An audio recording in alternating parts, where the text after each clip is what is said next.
Kamov Ka-26 is a Soviet helicopter from 1965 built for one purpose: maximum versatility.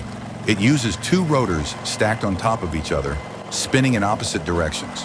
No tail rotor needed. That keeps it compact and stable in the air. The clever part? Its modular body. Swap the rear section to spray crops, carry cargo, or transport passengers, all with the same helicopter.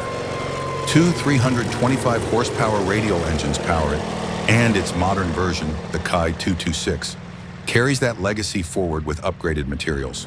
Small, smart, and still a classic.